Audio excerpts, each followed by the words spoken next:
स्वाभाविक बात है, यहाँ आएंगे तो श्री महाकाल का दर्शन पूजन ये तो होना ही चाहिए। बाकी बातें जुड़ गई है, उसमें कुछ तो सुसंगत है, लेकिन ये जो अभिनंदन पत्र और महर्षि दधीची जैसों से तुलना, ये सब अब जुड़ गई है। मैं ये जानता हूं, मैं भी उसके लिए कुछ नहीं कर सकता और आप भी कुछ नहीं कर सकते।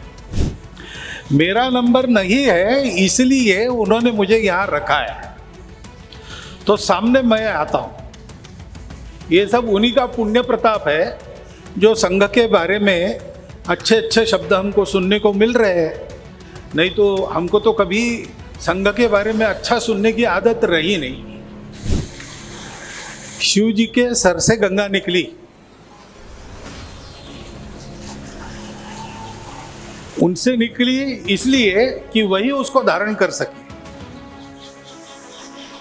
अगर सीधे उतर जाती तो पृथ्वी का विदारण करके फिर से पाताल में चली जाती। लेकिन लोक कल्याण की बुद्धि से उसको अपने सिर पर तोलने वाले शिव थे। तो जलस्तंभ का हमने अनावरण किया। अभी जलस्तंभ मंदिर के प्रांगण में क्यों है? इसलिए कि प्रायः मंदिरों के साथ जल जुड़ा रहता है। क्षिप्रा के किनारे हम है, नदी नहीं होती तो पुष्करिणी तो होती ही है, कुंड तो होता ही है। और ये सारा भगवान की पूजा और भगवान के भक्तों का जीवन धारण पोषण इसमें लगता है। तो भगवान की पूजा में जो लगेगा उसका तो कोई नाप नहीं है, जितनी करेंगे उतना थोड़ा है। उसी की वस्तु है, उसी को समर्पित कर रहे हैं। अहंकार भी नहीं रखना चाहिए। पटना शहर है, पटना, पुराना पटना, वो गंगा की बिल्कुल ही निकट है, तट पर ही। वहां कभी भी पानी रुकता नहीं, बाढ़ आने पर भी शहर में पानी आता नहीं। और उससे 20 गुना बड़ा नया पटना बसा है, गंगा से दूर है, लेकिन वहां अतिवृष्टि होने से बाढ़ आती है और पानी भी ठहरता है जो 4 महीने उतरता नहीं। ये दोष तो गंगा जी का नहीं है, ये दोष तो बनाने वालों का, उपयोग करने वालों का है। और आयुर्वेद की अधिकांश दवाइयां ये वाटर बेस्ड, ऐसा कहेंगे आज अंग्रेजी में, ऐसी होती है। पाश्चात्यों की भी चिकित्सा चलती है, उनकी अधिकांश दवाइयां देखें आप तो अल्कोहल बेस्ड होती है। इसलिए जिसको पहले से आयुर्वेद की आदत है उस पर एलोपैथी बहुत ज़्यादा परिणाम नहीं करेगी, और जो पहले से एलोपैथी ही ले रहा है उस पर आयुर्वेद का असर होगा तो ज़रूर, लेकिन देर से होगा। क्योंकि शरीर को जिस मूल तत्व की आदत है वो इन चिकित्साओं में बदल जाता है। हमारे यहाँ जल, ये विश्व के भेषज को अपने में समाहित करने वाला तत्व है। परम श्रद्धेय संत वृंद, उपस्थित सभी ब्रह्म वृंद, सभी नागरिक सज्जन, माता भगिनी एवं कार्यकर्ता बंधु,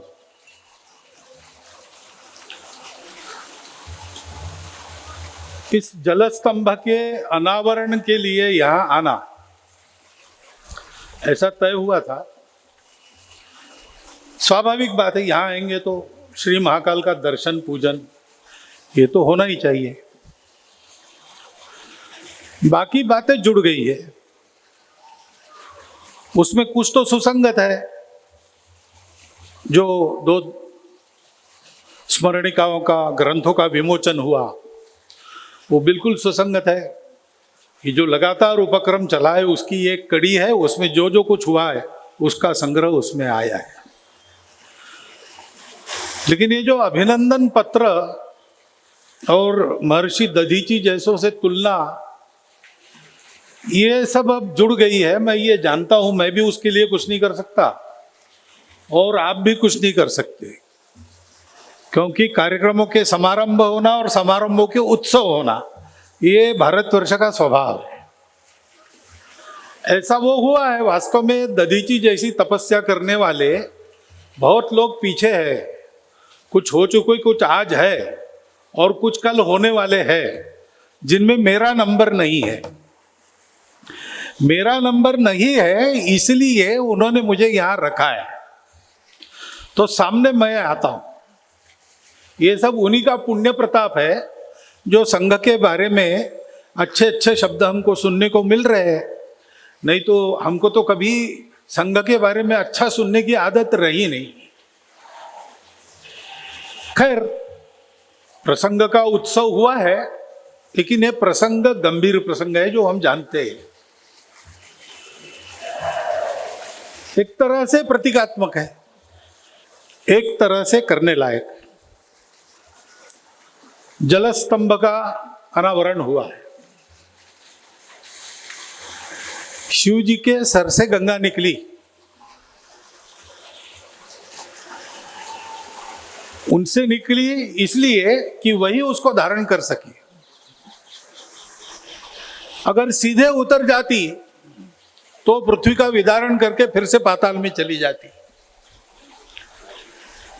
लेकिन लोक कल्याण की बुद्धि से उसको अपने सिर पर तोलने वाले शिव थे। जैसे समुद्र मंथन के समय निकले 14 रत्नों में से एक को पचाने वाले शिव थे, इसलिए बाकी 13 रत्नों का लाभ जिन जिन को जैसा लेना था वो ले सके। वैसे इस गंगा का भी लाभ त्रिलोकों को इसीलिए हुआ कि उसको धारण करने वाले शिव थे। ये जो जल है, हम जानते हैं जीवन की आवश्यकता है, जीवन का उद्गम भी वही है और जीवन का पोषण भी वही है। तो जलस्तंभ का हमने अनावरण किया। अभी जलस्तंभ मंदिर के प्रांगण में क्यों है? इसलिए कि प्रायः मंदिरों के साथ जल जुड़ा रहता है। क्षिप्रा के किनारे हम है, नदी नहीं होती तो पुष्करिणी तो होती ही है, कुंड तो होता ही है। और ये सारा भगवान की पूजा और भगवान के भक्तों का जीवन धारण पोषण इसमें लगता है। तो भगवान की पूजा में जो लगेगा उसका तो कोई नाप नहीं है, जितनी करेंगे उतना थोड़ा है। उसी की वस्तु है, उसी को समर्पित कर रहे हैं। अहंकार भी नहीं रखना चाहिए, परंतु हमारे पोषण संरक्षण में लगेगा तब। इसकी अति भी नहीं होनी चाहिए और इसकी कमी भी नहीं होनी चाहिए। इसलिए हर जल स्रोत में अगर मर्यादा से अधिक कम हो गया तो सावधान करने वाला, और मर्यादा से ऊपर चला तो भी सावधान करने वाला कि बाढ़ आ रही है। एक स्तंभ हर जगह लगा रहता है। परंपरागत अपने जो तालाब है, कुंड है, नदियां हैं, कहीं न कहीं आपको ये स्तंभ लगे हुए मिलेंगे, उनको कहते हैं जल स्तंभ। तो हमारे लिए ये एक नाप है, मेजर है। हमारी अपनी करनी से जल की कमी नहीं हो रही, जल की अति नहीं हो रही। इसको सतत देखते रहना पड़ता है। इसका स्मरण देने वाला ये जल स्तंभ है। हम इसका रोज दर्शन करें और इसका भी चिंतन करें कि ऐसा तो मेरे करने से नहीं हो रहा है ना। मेरा करना कहीं दुनिया में जल की कमी को बढ़ा नहीं रहा है ना, और मेरे करने से जल का कहीं अपव्यय नहीं हो रहा है ना। ज्यादा हो जाता है तो अपव्यय हो जाता है, बाढ़ तो नहीं आएगी हमारे करने से। लेकिन ऐसा भी होता है कि हमारे करने से बाढ़ भी आती है। शहरों में पानी के निकासी के रास्ते हम बंद कर देते हैं और एक दिन अच्छी वर्षा हो जाती है तो फिर दूरदर्शन पर अमुक शहर जलमग्न हो गया, लोग छाते को उल्टा करके उसकी नौका बना के जा रहे वगैरह वगैरह सारा देखने को मिलता है। अरे पहले होता नहीं था, आज क्यों हुआ? पटना शहर है, पटना, पुराना पटना, वो गंगा के बिल्कुल ही निकट है, तट पर ही है। वहां कभी भी पानी रुकता नहीं, बाढ़ आने पर भी शहर में पानी आता नहीं। और उससे 20 गुना बड़ा नया पटना बसा है, गंगा से दूर है, लेकिन वहां अतिवृष्टि होने से बाढ़ आती है और पानी भी ठहरता है जो 4 महीने उतरता नहीं। ये दोष तो गंगा जी का नहीं है, ये दोष तो बनाने वालों का, उपयोग करने वालों का है। इस जलस्तंभ के दर्शन से और उसके दर्शन के पीछे अपने चिंतन से हम इस अयोग, अतियोग या मिथ्या योग की गलती से बचेंगे। और जल ये एक हमारी दृष्टि, जब हम जल कहते हैं तो हमको पानी दिखता है। किसी शास्त्रज्ञ को पूछेंगे तो वो कहेगा हाइड्रोजन के 2 अणु है, ऑक्सीजन का 1 है। लेकिन जल केवल इतना नहीं है, जैसा मैंने कहा जल जीवन का स्रोत भी है। तो जल एक तरह से जीवन ही है। और ये जीवन मनुष्य को क्यों मिला है, पशुओं को क्यों मिला है, पशु नहीं जानता।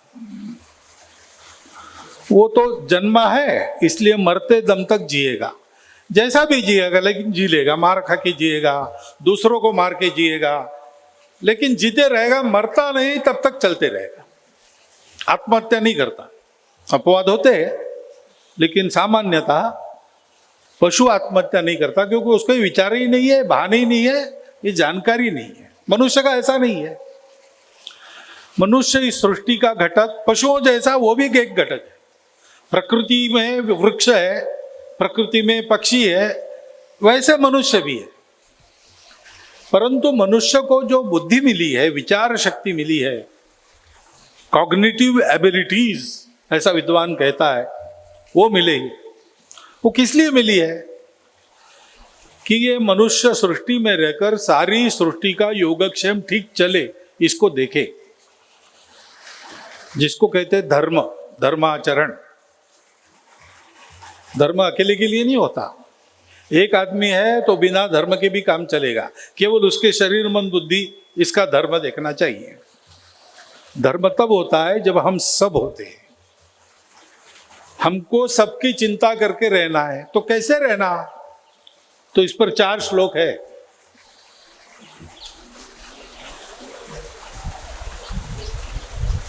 तो उसमें क्या क्या लिखा है देखिए। पहले जल का महत्व है। अपसु में सोमो अब्रवीत दंतर विश्वानि भेषजा। सोमदेव ने मुझे कहा है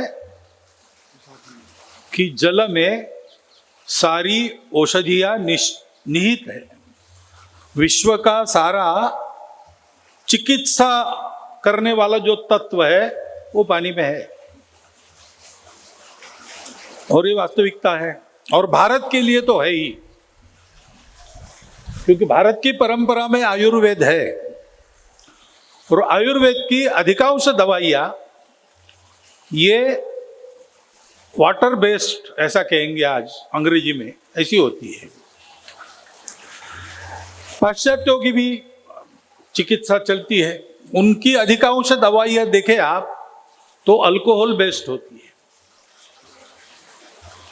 इसलिए जिसको पहले से आयुर्वेद की आदत है उस पर एलोपैथी बहुत ज़्यादा परिणाम नहीं करेगी, और जो पहले से एलोपैथी ही ले रहा है उस पर आयुर्वेद का असर होगा तो जरूर, लेकिन देर से होगा। क्योंकि शरीर को जिस मूल तत्व की आदत है वो इन चिकित्साओं में बदल जाता है। हमारे यहाँ जल ये विश्व के भेषज को अपने में समाहित करने वाला तत्व है। तो इस जल को पानी करके नहीं पीना है। इस जल को, ये मेरे शरीर का पोषण करने वाला और रक्षण करने वाला तत्व है, ऐसे लेना है। ऐसे लेना है तो पानी को कृतज्ञता बुद्धि से देखना पड़ेगा। ये मेरा पानी नहीं है, ये पानी भगवान ने जीवों के लिए एक औषधि निर्माण करके रखी है। भगवान के प्रति भक्ति और इस औषधि के प्रति कृतज्ञता मन में रहनी चाहिए। भक्ति और कृतज्ञता से जिसका जीवन होता है उसका जीवन विश्व को आगे बढ़ाता है। और अश्रद्धा और स्वार्थ के लिए जीने वाले लोग जीवन को पशु से बदतर जीवन बनाते हैं। हम मनुष्य है, हमको क्या चुनना है उसकी याद स्तंभ देता है। ऐसे ही आगे कहा है कि इस जल का ग्रहण मैं कर रहा हूं। क्यों कर रहा हूं? मैं ये समझकर कर रहा हूं कि ये मेरी आत्मरक्षा है। यानी शरीर मन बुद्धि से बना ये भौतिक शरीर, उसकी रक्षा तो है ही, लेकिन ये सरस रहेगा, सतेज रहेगा, काम करेगा तो इस मनुष्य शरीर का ही ये गुण है कि ये जीवन के भौतिक तत्वों में नहीं ठहरता, वो ऊपर उठना चाहता है। आहार निद्रा भय मैथुनंच सामान्य में तक वहां रुकता नहीं, वो धर्म और धर्म के मूल में अध्यात्म उसकी ओर जाता है, सत्य को जानना चाहता है। और सत्य को जानते हुए भी एक प्रवाही सहानुभूति जिसको करुणा कहते हैं, जल जिसका एक प्रतीक माना जाता है, उसका भी प्रवाह उसके अंदर रहता है। और इसलिए एक ऋचा में ये कहा है कि इस जल से हमारे बुद्धि के घोड़े दौड़ते रहे, हमारी इंद्रियां हमारे जीवन को धारण करने में सक्षम हो जाए, शरीर स्वस्थ रहे। क्योंकि मनुष्य जन्म लेकर हमको स्वस्थ रहकर धर्म साधनम करना है। शरीरम आद्यम खलु धर्म साधनम। धर्म का साधन करने के लिए एक टूल है हमारा शरीर मन बुद्धि। स्वार्थ में फंसने के लिए नहीं है, पाप करने के लिए नहीं है, परोपकार करने के लिए। और इसलिए इस जल की महत्ता इन श्लोकों में गाई गई है और इसको आत्मरक्षा का मंत्र भी बताया गया है। और इसके द्वारा सुख मिलता है, क्योंकि अगर हम पशु जैसा व्यवहार करने लगे तो सभी दुखी होंगे। आखिर मनुष्य के रहते दुनिया सुखी हो, इसका उपाय क्या है? मनुष्य धर्म से चले तो सारी दुनिया सुखी हो जाए, क्योंकि बाकी सबको यह धर्म बंधन के रूप में मिला है। मनुष्य को चुनने का स्वातंत्र्य है। तुमको बनाया है, तुम चाहते हो तो करनी करके नारायण बन सकते हो। अगर तुम उल्टा चाहते हो तो तुम नराधम भी बन सकते हो। बनना क्या है? बनना क्या है ये सतत ध्यान में रहे। इसलिए जहां से विश्व शुरू होता है, पहले काल की उत्पत्ति हुई और विश्व का प्रारंभ हुआ, उन महाकाल के साथ साथ यहां एक स्तंभ है, जल स्तंभ। हम महाकाल का दर्शन करें। उज्जैन निवासी बड़े भाग्यवान हैं, वो रोज कर सकते हैं। बाकी लोग स्मरण तो कर सकते हैं। जैसे महाकाल जी का दर्शन करेंगे, स्मरण करेंगे, वैसे इस स्तंभ का भी दर्शन और स्मरण हम करें और अपने जीवन के सारे क्रियाकलाप को महाकाल जी की इच्छा के अनुसार यह सृष्टि धर्म प्रवर्तित होते रहे, उनकी इच्छा है तब तक। इसलिए धर्म प्रवण जीवन बनाए। मैं समझता हूं आज के कार्यक्रम का यह अर्थ है। अब मैं ज्ञानी तो हूं नहीं, ज्ञानी लोग वहां बैठे, इधर बैठे, वो कुछ और कहना चाहेंगे वो कह सकते हैं और वैसा आपको करना है।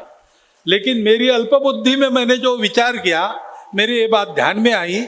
अगर आपके उपयोग की आपको लगता है और उचित है ऐसा लगता है तो कृपया उसे ग्रहण कीजिए, क्योंकि अगर ये बात मेरी सही है और उचित है तो ऐसा करने से अपने जीवन का और सारे विश्व का भी बहुत कल्याण हो सकता है। ये इस बात में सब लोग सहमत होंगे, ये मेरा विश्वास है। इसलिए ऐसा स्मरण और दर्शन रोज करने का अनुरोध आपके सामने रखता हूं और मेरे 4 शब्द समाप्त करता हूं।